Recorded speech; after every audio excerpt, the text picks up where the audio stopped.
Iran একটি মুসলিম দেশ, যার নাম শুনলেই হয়তো আপনার মনে আসে পরমাণু কর্মসূচি, কঠোর আইন আর কঠোর পোশাকবিধি। কিন্তু আপনি কি জানেন, এই দেশেই রয়েছে পৃথিবীর প্রাচীনতম সভ্যতার চিহ্ন, বৈজ্ঞানিক উন্নয়ন, সাহিত্য ও সংস্কৃতির এক অমূল্য ভাণ্ডার। আজকে ভিডিওতে জানব এমন কিছু অজানা ও বিস্ময়কর তথ্য, যা ইরান সম্পর্কে আপনার ধারণাকেই বদলে দিতে পারে। চলুন শুরু করি। 1. ইরান একমাত্র শিয়া ইসলামিক প্রজাতন্ত্র।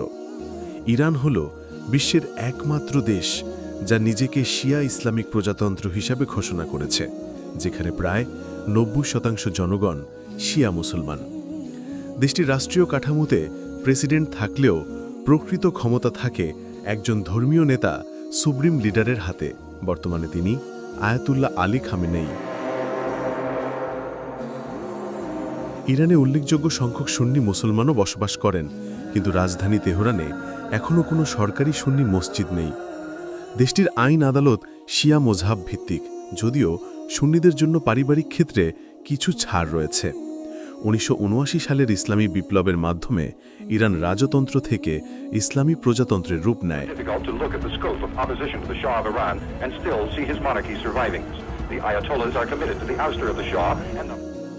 ইরান মধ্যপ্রাচ্যের বিভিন্ন শিয়া গোষ্ঠীর পৃষ্ঠপোষকতা করে, যার ফলে দেশটি বিশ্ব মুসলিম রাজনীতিতে একদিকে শক্তিশালী, অন্যদিকে বিতর্কিত। তারা শুধুমাত্র একটি রাষ্ট্র নয়, একটি ধর্মীয়, রাজনৈতিক ও সাংস্কৃতিক প্রভাবশালী শক্তি হিসাবে বিশ্ব মঞ্চে অবস্থান করছে। 2. বিশ্বের সেরা শিক্ষা ও বিজ্ঞান চর্চার অন্যতম কেন্দ্র। ইরান ধর্মীয় রাষ্ট্র হয়েও শিক্ষা ও বিজ্ঞান চর্চায় মুসলিম বিশ্বের শীর্ষস্থানীয় একটি দেশ। দেশটির সাক্ষরতার হার 85%-এরও বেশি এবং নারী শিক্ষার্থীর হার পুরুষ শিক্ষার্থীর চেয়েও বেশি, যা অনেক আধুনিক দেশকেও ছাড়িয়ে গেছে। ইরানি নারীরা পদার্থবিজ্ঞান, চিকিৎসা, প্রকৌশল, মহাকাশ প্রযুক্তি ও নিউক্লিয়ার গবেষণায় সফলভাবে কাজ করে যাচ্ছে। বিশ্বখ্যাত বিশ্ববিদ্যালয়গুলো থেকে প্রতি বছর হাজার হাজার শিক্ষার্থী উচ্চ শিক্ষায় অংশ নিচ্ছেন। ইরান মহাকাশে নিজস্ব স্যাটেলাইট উৎক্ষেপণ এবং কোভিড-19 ভ্যাকসিন কোভিড ইরান বারেকত উদ্ভাবনেও সফলতা দেখিয়েছে। নারী বিজ্ঞানীরা আন্তর্জাতিক পুরস্কার ও গবেষণা অনুদান পেয়েছেন, যা নারী ক্ষমতায়নের উজ্জ্বল দৃষ্টান্ত।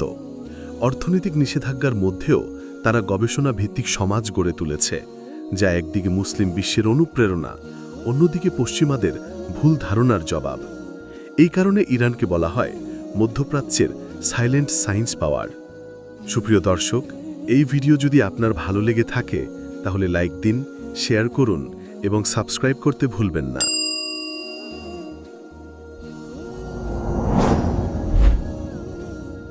3. ইসলামিক জ্ঞান ও দর্শনের জন্মভূমি। ইরান বা হিস্টোরিক্যাল পারস্যকে ইসলামিক সভ্যতার জ্ঞান ও দর্শনের কেন্দ্রস্থল হিসাবে বিবেচনা করা হয়। এখানে জন্মেছেন ইবনে সিনা, ইমাম গাজালি, হাফেজ, রুমি ও ফিরদৌসির মতো মহান মনীষীরা, যারা চিকিৎসাবিদ্যা, আধ্যাত্মিকতা ও দর্শনের ক্ষেত্রে বিশ্বজুড়ে প্রভাব ফেলেছেন।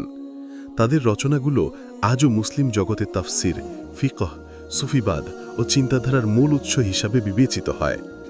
ইরানের ধর্মীয় ও একাডেমিক প্রতিষ্ঠানগুলোতে এখনও ইসলামী দর্শন, যুক্তিবাদ ও আত্মিক চর্চার চর্চা সক্রিয়ভাবে চলছে।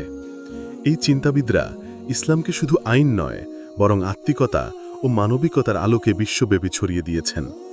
এজন্যই ইরানকে বলা হয় ইসলামী হিকমা ও ইরফানের জন্মভূমি, যা আজও বিশ্বমঞ্চে মুসলিম চিন্তার অন্যতম ভিত্তি।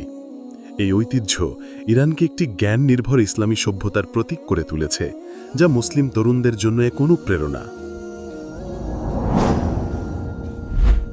4. ধর্মীয় হলেও সংস্কৃতি ও কবিতার দেশ। ইরান এমন এক বিরল মুসলিম দেশ যেখানে ধর্মীয় অনুশাসন ও সাংস্কৃতিক ঐতিহ্য একসঙ্গে সহ অবস্থান করে। হিজাব বাধ্যতামূলক, পুরুষ ও নারীর আলাদা বসার নিয়ম থাকলেও এখানে এখনও ইসলাম পূর্ব নৌরোজ উৎসব রাষ্ট্রীয়ভাবে পালিত হয়। সঙ্গীত, হস্তশিল্প, রন্ধনশিল্প সবই ইরানি সংস্কৃতির অংশ, যদিও তা ধর্মীয় আইনের সীমায় পরিচালিত। ইরানিদের জীবনে পারস্য কবিতা এক আবেগময় অধ্যায়, যা শুধু সাহিত্য নয়, জীবনের অংশ, আত্মার খাদ্য। রুমি, হাফেজ, ফিরদৌসির কবিতা দোকানদার থেকে শুরু করে পরিবারের শিশুদের মুখে মুখে ফেরে। বিয়ের অনুষ্ঠান থেকে শুরু করে নববর্ষ উদযাপন পর্যন্ত কবিতার ব্যবহার প্রায় প্রতিটি সামাজিক রীতিতে বিদ্যমান। ফালি হাফেজ নামক প্রথায় মানুষ হাফেজের কবিতা খুলে ভাগ্য জানতে চান, যা এক ঐতিহ্যগত সংস্কৃতি। ইরানিদের কাছে কবিতা মানে সৌন্দর্য, প্রেম, আত্মবিশ্বাস ও ঈশ্বর চিন্তার প্রতিচ্ছবি। এই কারণে ইরানকে শুধু ধর্মীয় রাষ্ট্র বলা যায় না, এটি ধর্ম, সাহিত্য ও সংস্কৃতির এক অপূর্ব সমন্বয়। সুপ্রিয় দর্শক, ভিডিওটি ভালো লাগলে লাইক দিয়ে সাপোর্ট করতে পারেন এবং আপনার মূল্যবান মতামত জানাতে পারেন কমেন্ট বক্সে।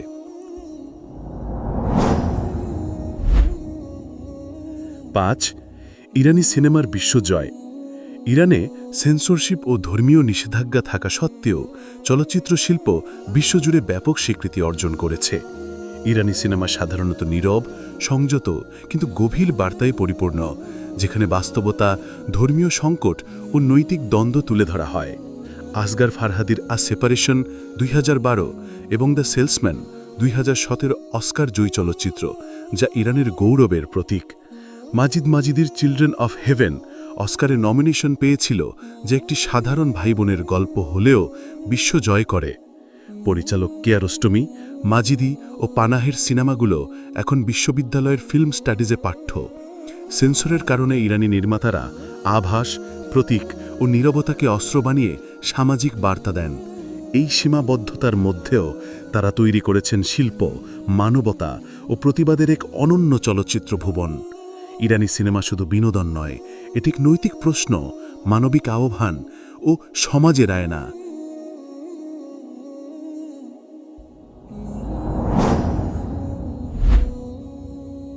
6. ইসলামিক প্রযুক্তির শক্তি। ইরান শুধুমাত্র ধর্মীয় দেশ নয়, এটি মুসলিম বিশ্বের অন্যতম প্রযুক্তি ও বিজ্ঞান শক্তি। 2009 সালে ইরান প্রথম স্যাটেলাইট ওমিদ মহাকাশে পাঠিয়ে এক্ষেত্রে পথিকৃত হয়। তার উন্নত রকেট প্রযুক্তি যেমন সিমোর্গ ও সাফির তৈরি করেছে, যা আন্তর্জাতিক পর্যায়ে স্বীকৃত। ড্রোন প্রযুক্তিতে স্বয়ংসম্পূর্ণ হয়ে শাহিদ সিরিজের ড্রোন যুদ্ধক্ষেত্রেও ব্যবহৃত হচ্ছে। নিউক্লিয়ার প্রযুক্তি চিকিৎসা ও বিদ্যুৎ উৎপাদনে ব্যবহার করার প্রতিশ্রুতি দিয়ে তারা বিশ্বমঞ্চে গুরুত্ব পাচ্ছে। করোনা মহামারীর সময়ে ইরান নিজস্ব ভ্যাকসিন কোভিড ইরান বারেকথ তৈরি করে বিনামূল্যে প্রদান করেছে। তাদের বায়োটেকনোলজি ও চিকিৎসা গবেষণাও আন্তর্জাতিক মানের, বিশেষ করে ক্যান্সার ও জিনগত রোগে। অর্থনৈতিক অবরোধ থাকা সত্ত্বেও ইরান তরুণ বিজ্ঞানী ও গবেষকদের উচ্চশিক্ষায় উৎসাহিত করছে। এইভাবে ইরান প্রমাণ করেছে ধর্ম এবং আধুনিক বিজ্ঞান একসঙ্গে এগিয়ে যেতে পারে।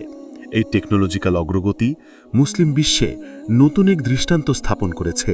সুপ্রিয় দর্শক, আপনি কি মনে করেন ইরান শুধু ধর্ম নয়, আধুনিক বিজ্ঞানেও মুসলিম জাতি হিসেবেও এগিয়ে রয়েছে? কমেন্ট বক্সে জানিয়ে দিন। 7. ধর্মীয় সংখ্যালঘুর অধিকার।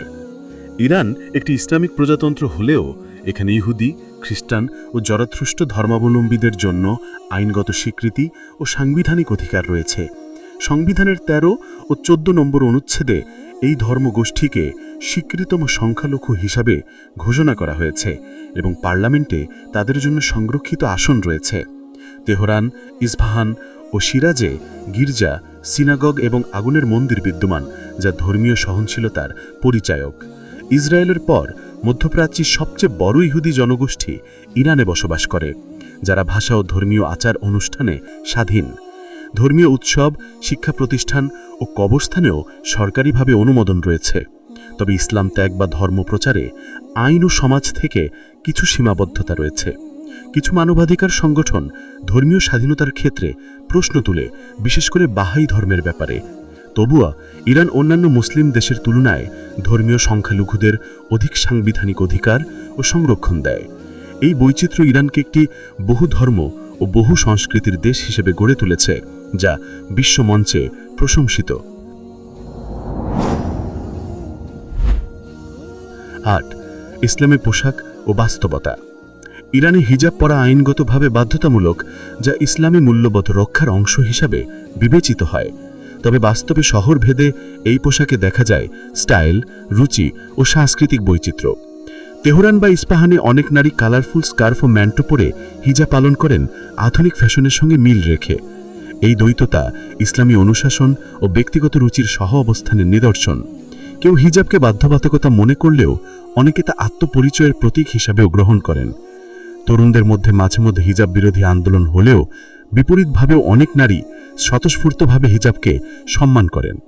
একই রাস্তায় দেখা যায় একদিকে পরিপূর্ণ চাদরধারী নারী, অন্যদিকে আধুনিক পোশাকে হিজাবধারী তরুণী। এই বৈচিত্র্যই ইরানকে অন্য মুসলিম দেশের তুলনায় একটি অনন্য সাংস্কৃতিক ও ধর্মীয় মিশ্রণ হিসেবে তুলে ধরে। সুপ্রিয় দর্শক, ইরানের এই বিষয়টি যদি আপনার ভালো লেগে থাকে তাহলে ভিডিওতে একটি লাইক দিন।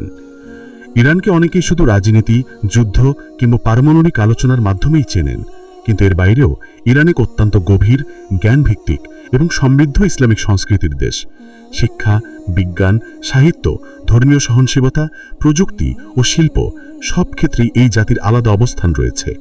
আমরা চেষ্টা করেছি ইরানের সেই অজানা, অনুচ্চারিত ও বিস্ময়কর দিকগুলোকে তুলে ধরতে। আপনাদের যদি ভিডিওটি ভালো লেগে থাকে তাহলে একটি লাইক দিন, বন্ধুদের সাথে শেয়ার করুন এবং আমাদের চ্যানেলটি সাবস্ক্রাইব করতে ভুলবেন না। আপনার মন্তব্য আমাদের জন্য দিক নির্দেশনা, তাই কমেন্ট করে জানিয়ে দিন আপনার মতামত বা কোন দেশ নিয়ে পরবর্তী ভিডিও দেখতে চান।